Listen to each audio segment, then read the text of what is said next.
ओम नमः शिवाय ओम नमः शिवाय हरे हरे बोले नमः शिवाय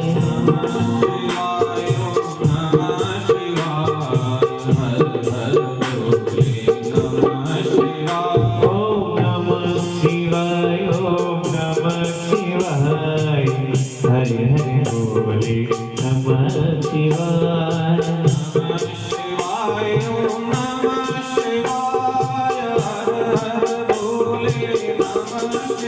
नमः शिवाय ओम नमः शिवाय हरे हरे बोले नमः शिवाय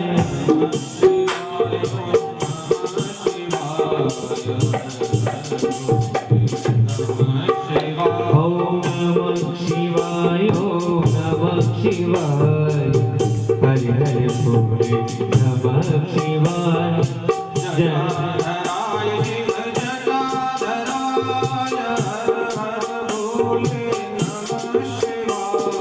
जटाधरा शिव जटाधराय हरे हरे बोले नमः शिवाय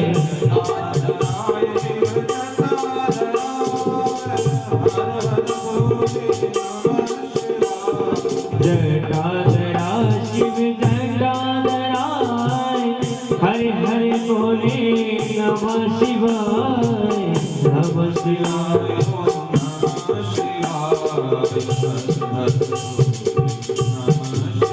नमः शिवाय ओम नमः शिवाय हरे हरे बोले नमः शिवाय कालेश्वराय शिव कालेश्वराय हर हर बोले नमः शिवाय महाकालेश्वराय शिव कालेश्वराय हरे हरे बोले नमः शिवाय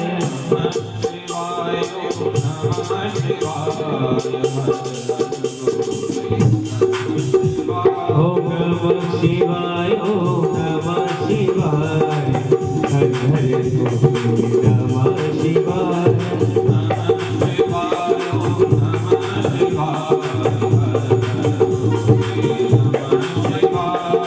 सोमेश्वराय शिव सोमेश्वराय हरे हरे बोले नमः शिवाय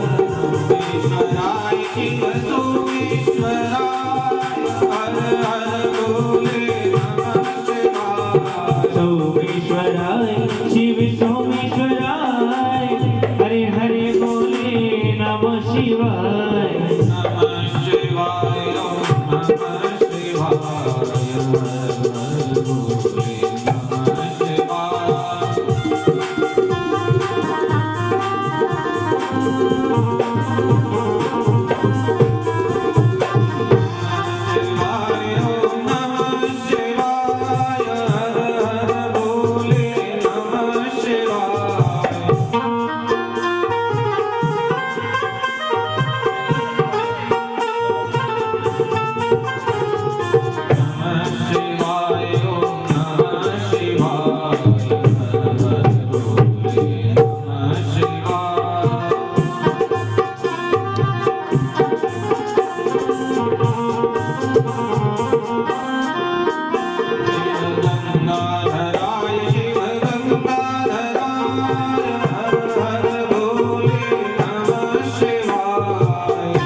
नमः शिवाय ओम नमः शिवाय हर हर भोले नमः शिवाय ओम नमः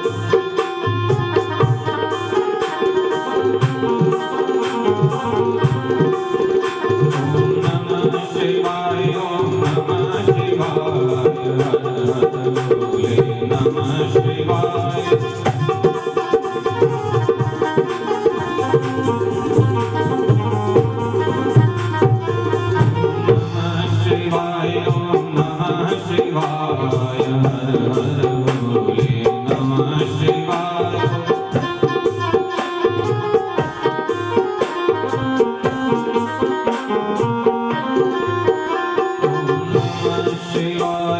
नमः शिवाय हर हर भोले नमः शिवाय बाढ़ेश्वर महादेव की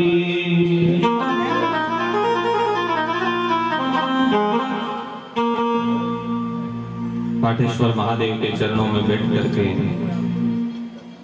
समस्त जगत के कल्याण के हेतु सनत कुमार आदि ऋषियों ने व्यास जी महाराज से शिव पुराण कथा का उपदेश सुना।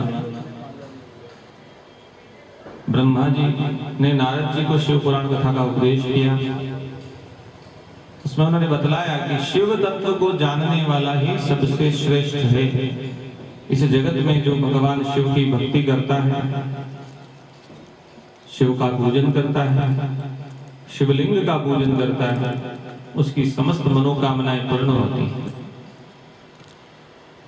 शिव जी अलग अलग कल्पों में, अलग अलग युगों में अपनी लीलाओं का विस्तार करते हैं।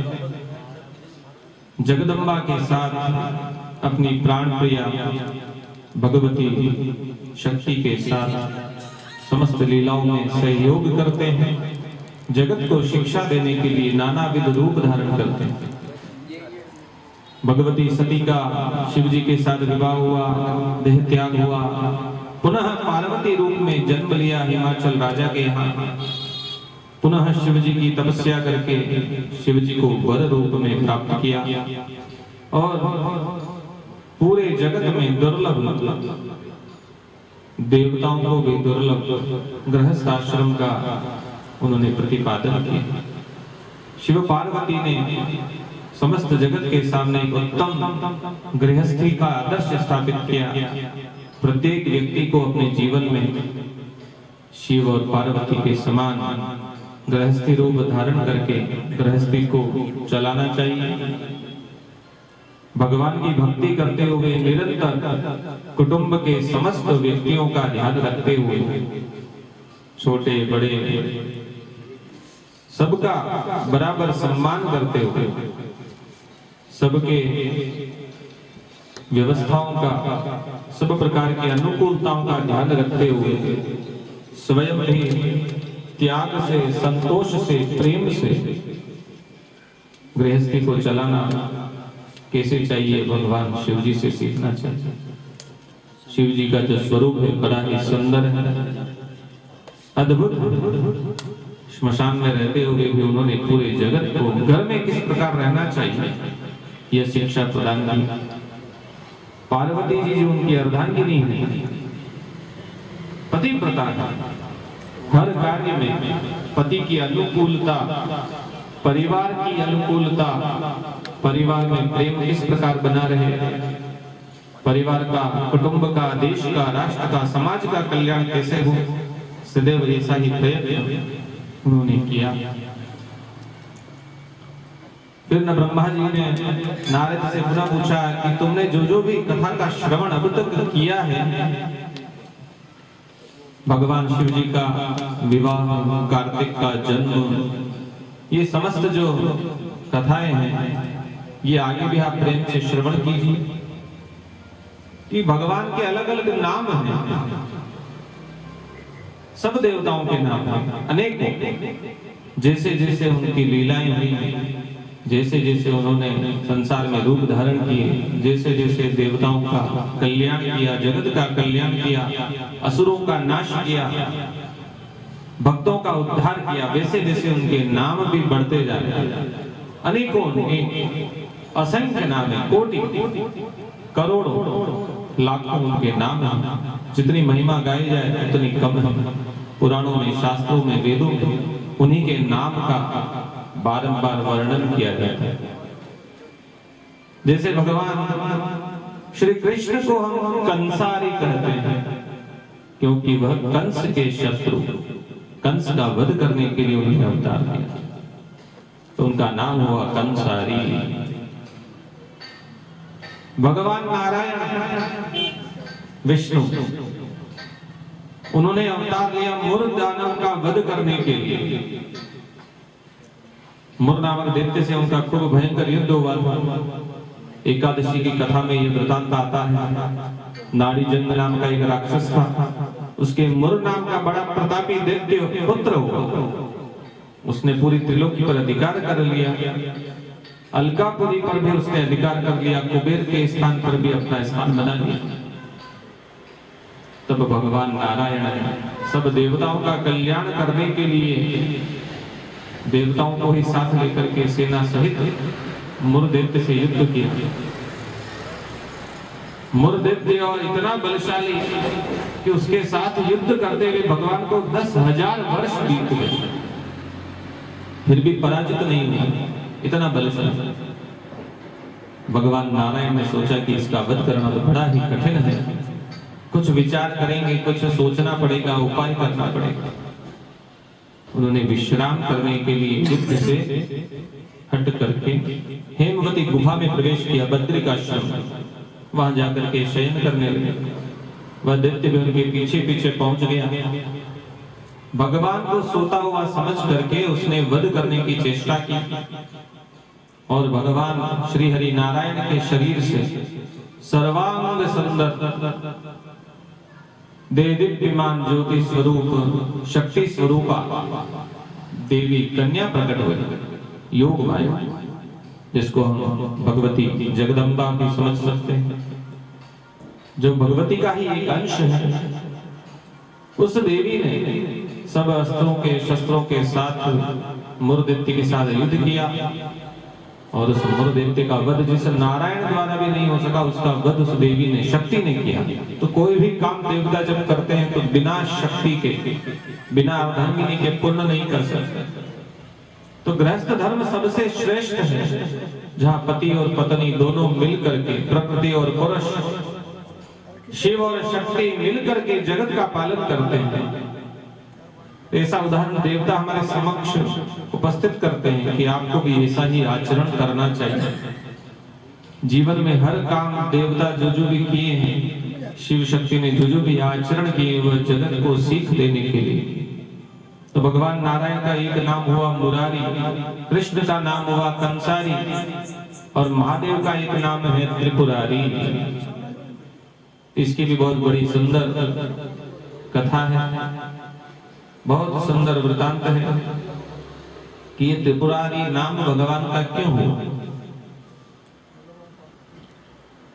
तो भगवान शिव पार्वती का विवाह हुआ, कार्तिक का जन्म हुआ और उस कार्तिक भगवान ने तारकासुर का वध कर दिया, जो कि केवल शिव के तेज से ही मृत्यु को प्राप्त हो सकता था। उसका वध शिवपुत्र कार्तिक के द्वारा हुआ। कार्तिकेय को षडानन कहने के 2 कारण होते हैं। 6 माताओं ने उनका पालन किया।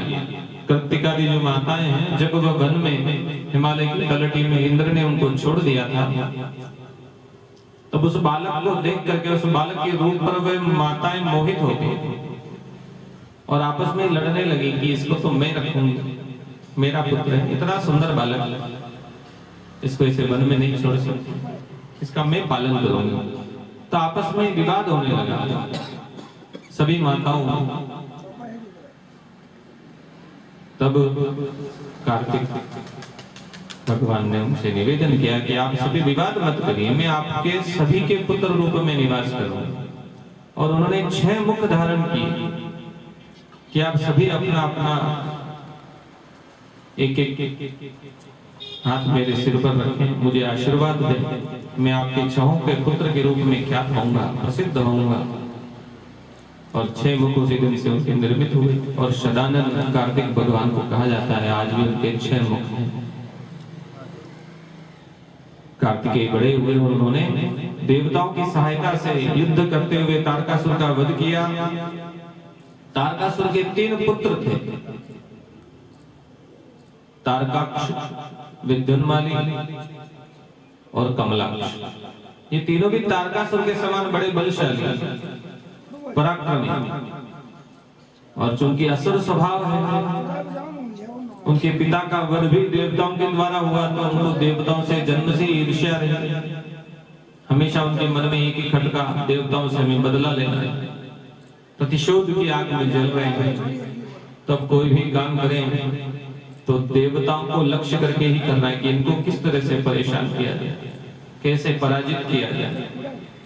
तीनों ही भाइयों ने मिलकर के मेरु पर्वत की कंदरा में जाकर के कठोर तप करना प्रारंभ किया। हजारों वर्षों तक ब्रह्मा जी को प्रसन्न करने के लिए तप किया। कभी तो अग्नि जला करके उसके बीच में बैठे तप किया। वर्षा काल में खुले आकाश के नीचे बैठ करके तप किया। ठंड के मौसम में जल में बैठ करके तप किया। खूब कठिन नियमों का पालन करते हुए तप किया। उग्र 100 वर्ष तक तो एक एक पांव पर खड़े रहे और तप किया। सिर के बल खड़े होकर के उल्टा शीर्षासन करते हुए भी उन्होंने तप किया, तीनों भाई। और 100 वर्ष तक दोनों हाथ ऊपर उठा करके भी तप किया। बड़ा कठोर तप। असुरों में और देवताओं में यही एक विरोधाभास है। देवता जब पुण्य हो जाता है तो देव बन जाते हैं, इंद्रादि पद प्राप्त कर लेते हैं। और इंद्र के यहाँ क्या होता है, हमेशा कहीं भी कोई वर्णन आए तो भाई इंद्र की सभा में गंधर्व का, अप्सराओं का नृत्य हो रहा है और आमोद है, प्रमोद है, मनोरंजन हो रहा है। केवल एक ही काम। इंद्र को किसी ने नहीं सुना कि तपस्या करते हो, क्योंकि आराम जब मिल जाए, सुख मिल जाए, तो भगवान को याद रहते नहीं। बारंबार केवल मनोरंजन ही सूझता है कि जो हमारे पास समृद्धि है, ऐश्वर्य है, इसका उपभोग करो। और क्षीणे पुण्य मृत्यु लोके विशंति। जब देवताओं का भी पुण्य कम हो जाता है तो वह भी पुनः मृत्यु लोक में जन्म लेते हैं और पुनः पुण्य प्राप्त करने का प्रयत्न करते हैं कि पुनः पुण्य बढ़े और हमको देवताओं का पद प्राप्त हो। लेकिन असुर, उनके पास जब संपत्ति नहीं है तो हमेशा उन्होंने भगवान से बल मांगा। जितने जितने दैत्य हुए उन्होंने देवताओं की तपस्या की, ब्रह्मा जी की, विष्णु जी की, महादेव की, खूब बल प्राप्त किया। इतना बल कि उन देवताओं से भी पराजित नहीं होते। इसलिए जब हमारे पास संपत्ति ना हो अथवा खूब संपत्ति हो, खूब ऐश्वर्य हो, तब भी प्रभु का स्मरण, महादेव का स्मरण, महादेव का पूजन निरंतर करना चाहिए। उन्होंने ब्रह्मा जी की खूब तपस्या की, ब्रह्मा जी प्रसन्न हुए और तीनों दैत्यों ने उनसे प्रसन्न समझ करके हाथ जोड़ करके प्रार्थना की, हमें वरदान दीजिए। अब जैसा गणित उनके पिताजी ने लगाया था तारकासुर कि शिव जी का पुत्र मेरा वध कर सके, ऐसा उपाय ब्रह्मा जी को करना है, तो उनके पुत्र भी वैसे ही गणितज्ञ, हिसाब लगाने में माहिर, उन्होंने भी यही वर मांगा कि हमको कोई मार नहीं सके। सबसे पहली बात ब्रह्मा जी से यही मांग ली, हमको अमर कर दिया और हमारी आयु बराबर रहे, हमेशा हम एक जैसे बने रहे, बलशाली बने रहे। और दूसरा ऐसा कि हमको ऐसा बल हो जाए कि हम किसी को भी मार सकें। हमारे समान कोई बलशाली इस पृथ्वी पर पूरे भूमंडल में, त्रिलोक में ना हो। ब्रह्मा जी ने महादेव को ध्यान किया और उनसे बोले कि देखो, अमर होना तो असंभव है, कोई दूसरा वर मांग लो। अजर अमर तो कोई नहीं हुआ है। फिर अब देवता भी, राक्षस भी बड़े बड़े आए और चले गए। अब ये वर देना तो बड़ा असंभव है। फिर भी तुम कहते हो तो इसमें कुछ संशोधन तुम्हारे हिसाब से कर देंगे। मृत्यु का कारण तुम स्वयं बना लो कि ऐसी हमारी मृत्यु होनी चाहिए। अमर तो कोई नहीं हुआ है, तुम जैसा चाहोगे वैसी तुम्हारी मृत्यु हो जाएगी। तब उन्होंने खूब विचार किया और बोला कि हम महादेव की भक्ति करेंगे, शिव भक्त हैं। तारकासुर भी शिव जी का भक्त था, उनके पुत्र भी शिव भक्त हैं। तो उन्होंने ब्रह्मा जी को मनाया कि ऐसा वरदान दीजिए कि जब शिव जी हम पर कुपित हो तब एक ही बाण से हमारा वध कर सके। अब एक बाण से हमारा भी और साथ में अब हमको 3 नगरी बना के दीजिए। बड़े वाले पुत्र ने कहा कि मुझे सोने से बनी हुई पूरी एक नगरी चाहिए। बीच वाले ने कहा मुझे चांदी से बनी हुई चाहिए और तीसरे ने कहा कि लोहे से बनी हुई चाहिए। 3 नगर हमको बना के दीजिए, तीनों नगर ऐसे जहां पर सब सुविधाएं हैं, हम अपने परिवार के सहित पूरे वंश के सहित वहां रह सकें और हमारे जो नगर है हम चाहे जहां ले जा सकें। हमारी इच्छा हो जहां हम चले जाएं, हमारी इच्छा हो जहां ठहर जाएं। वह जो नगर है हमारे मन की गति के अनुसार चले और वहां पर कोई सुविधा में कमी ना हो, खूब ऐश्वर्य होना चाहिए।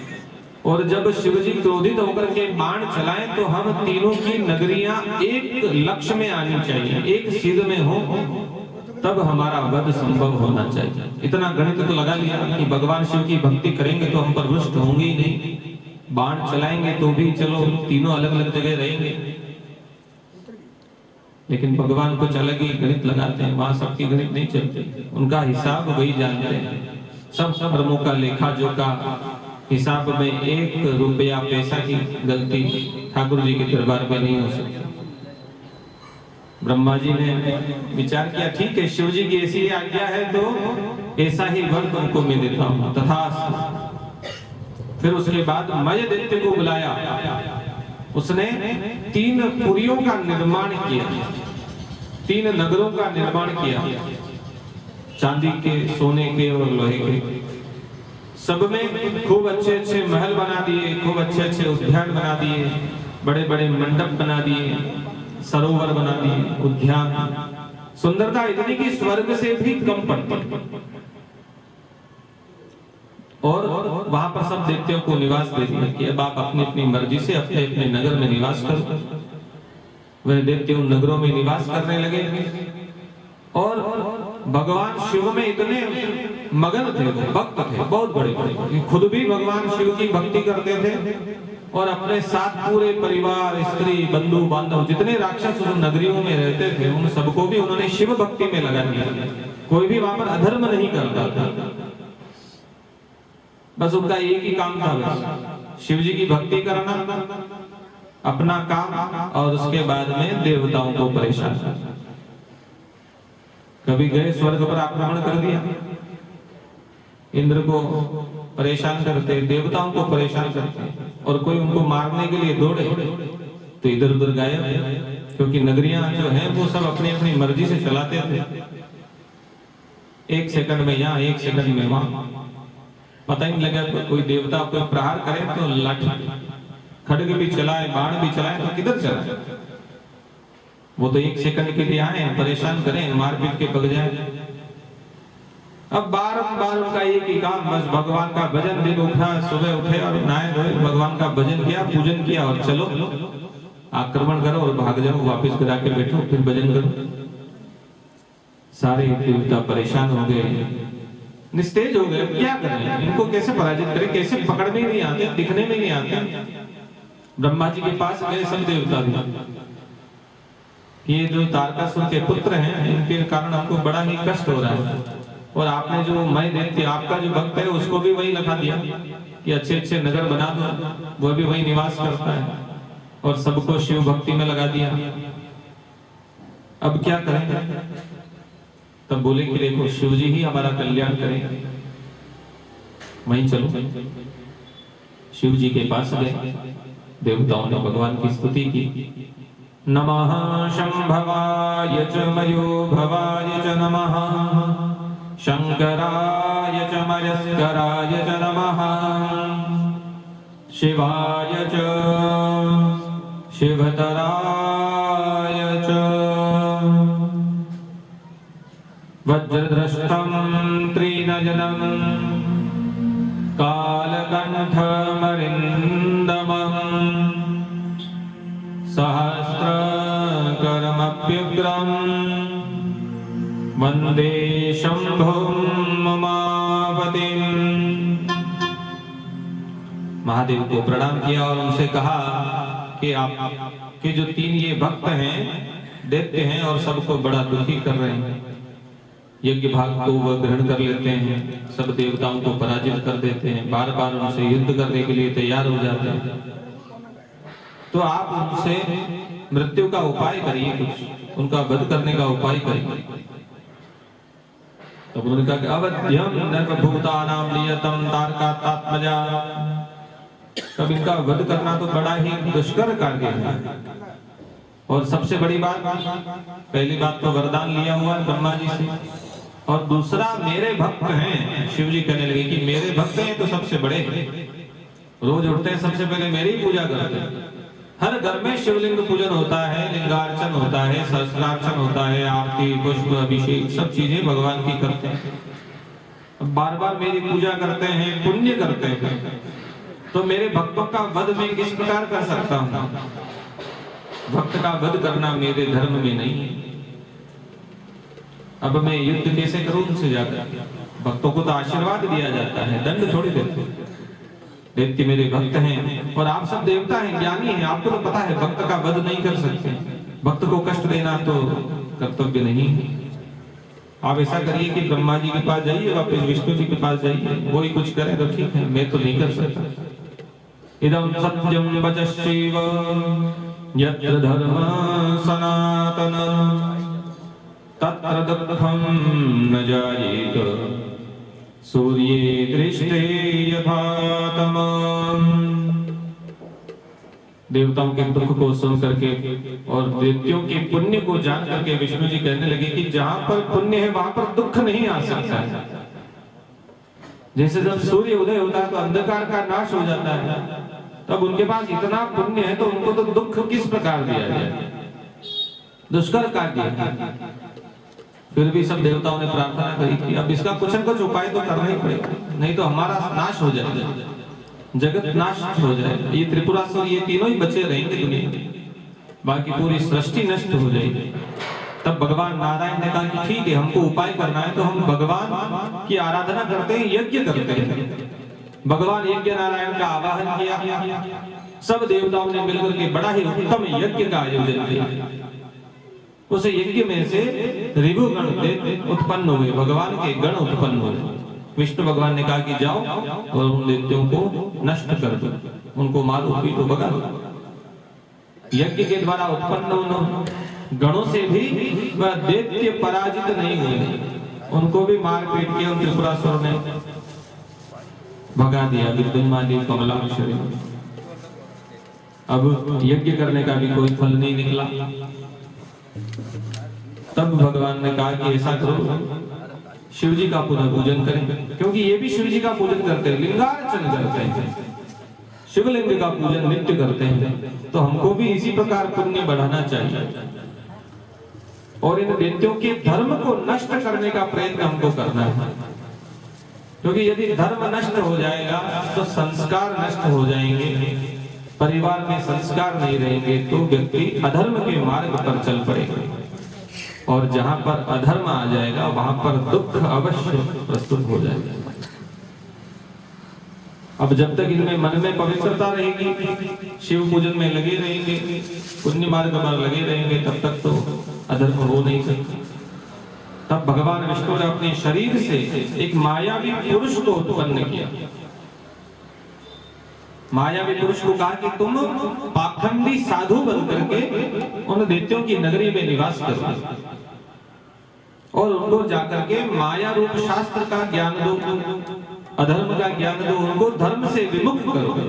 हमारी जो परंपरा है, सनातन संस्कृति है, हमारा जो नैतिक आदर्श है, परंपराएं हैं, शास्त्र के जो धर्म है, नियम है, वेदों का जो ज्ञान है, उससे उनको विमुख करो। वो जो धर्म का कार्य करते हैं उससे उनको विरक्त करो, किसी भी प्रकार से उनको बहलाओ, फुसलाओ। वह जो पाखंडी ऋषि के रूप में पुरुष थे, उन्होंने कुछ अपने शिष्यों की ओर रचना कर दी, अकेला क्या करे। तो महाराज बढ़िया सज धज करके, बढ़िया लंबा चौड़ा तिलक, कंठी माला सब